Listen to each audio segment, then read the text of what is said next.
All right. So if you go to the Google Classroom,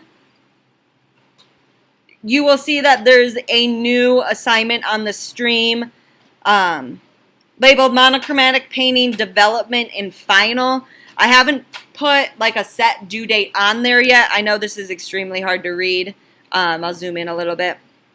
But it'll just say, we're going to read through the attached document together in order for you to understand my expectations.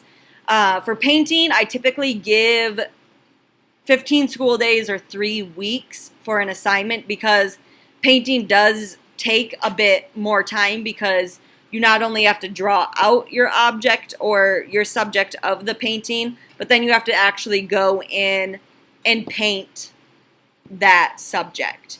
And it is my expectation that you utilize those days. I don't want you to fly through this in 5 days and come up to me and be like, okay, what do I do now? Because but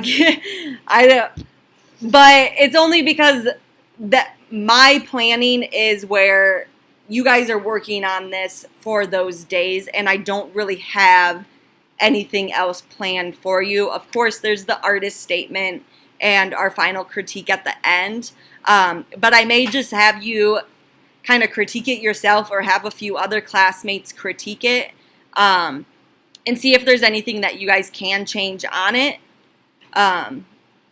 in order for you to kind of fill those 15 days.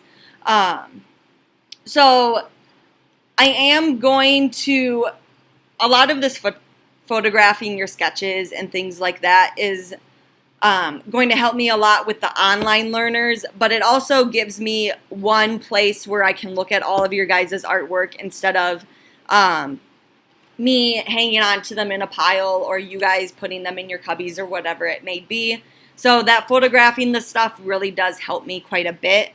But this document is attached. You guys can go ahead and read this on your own time as well if there's something that you don't understand or whatever it may be, but we're going to go through it now. And basically it just goes over my expectations. So why I start with a monochromatic painting, sorry, I'm not screen recording, crap. Pause for a minute.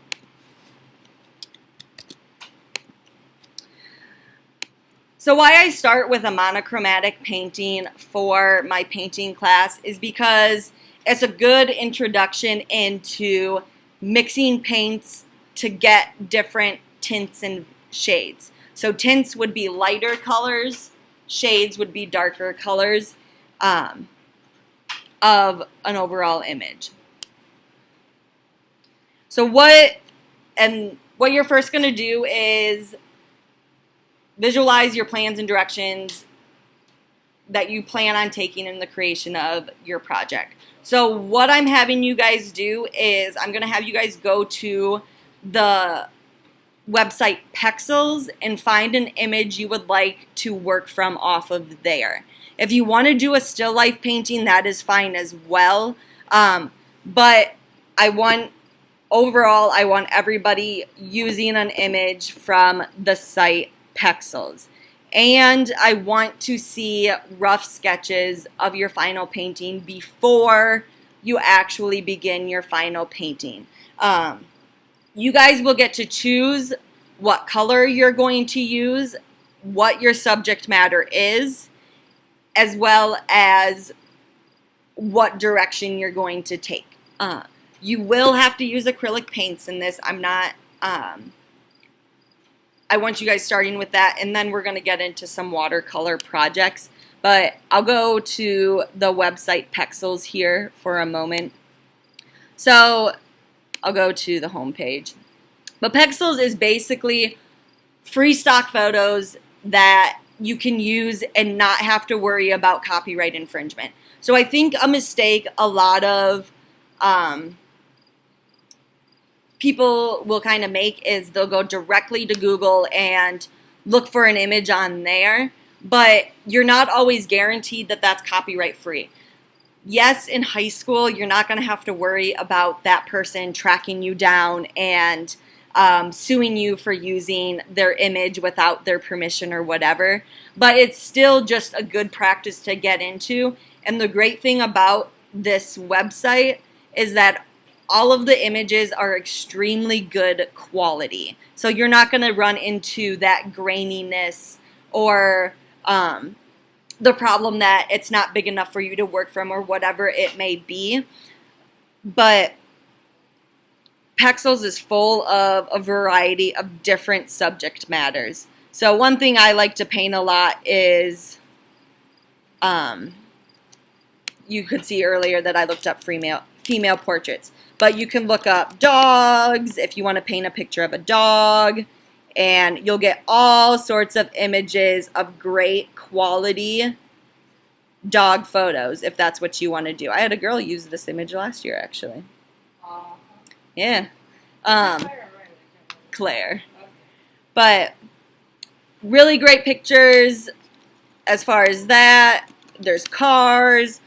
Literally all sorts of stuff that you can go and work with.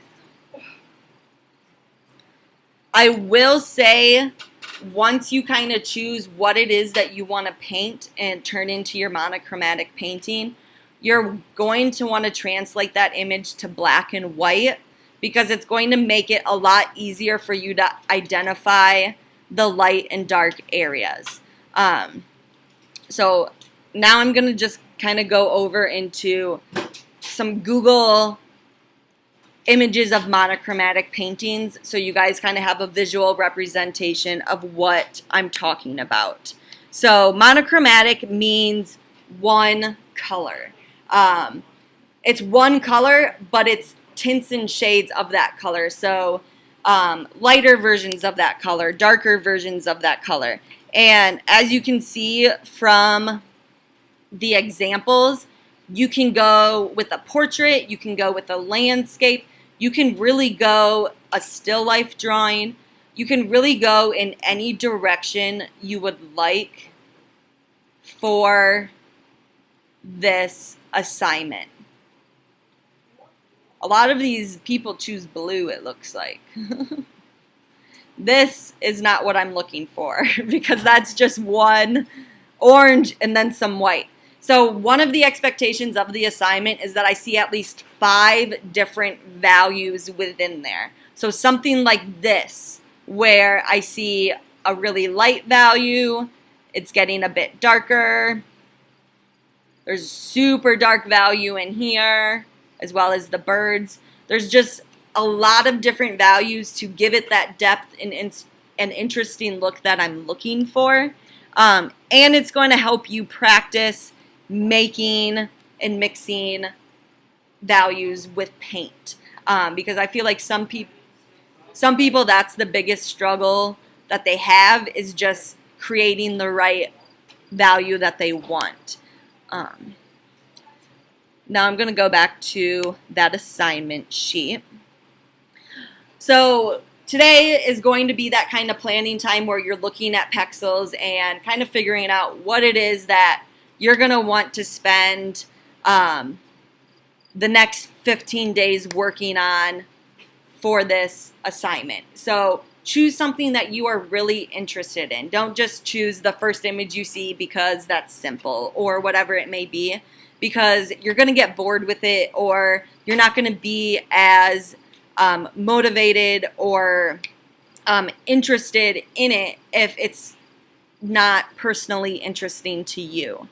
The next steps, what we're going to be working on next week, is practicing with those paints and building up those skills of painting and mixing colors by creating a value scale of the color that you choose. Whether it's green, purple, I don't want you to choose black because then that's just going to be a gray scale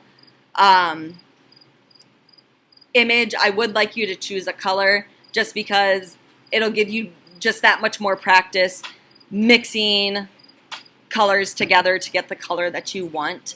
And that it kind of goes into how you make a color lighter. So you add white to it to make it lighter. You add black to it to make it darker. The rest of this sheet kind of goes into, I expect you guys to wash your paintbrushes. That is my biggest struggle as an art teacher, is people not washing their paintbrushes correctly. But these are your paintbrushes, so you guys all get your, well, not yours to keep, but yours to borrow for the time being. But those are the ones that you're with for the rest of the semester or the rest of the year if you're taking advanced painting next semester. So take good care of them, because you're not going to want to paint with a hard, dried paintbrush or with your fingers if your paintbrushes are all ruined. And then just properly storing your paint.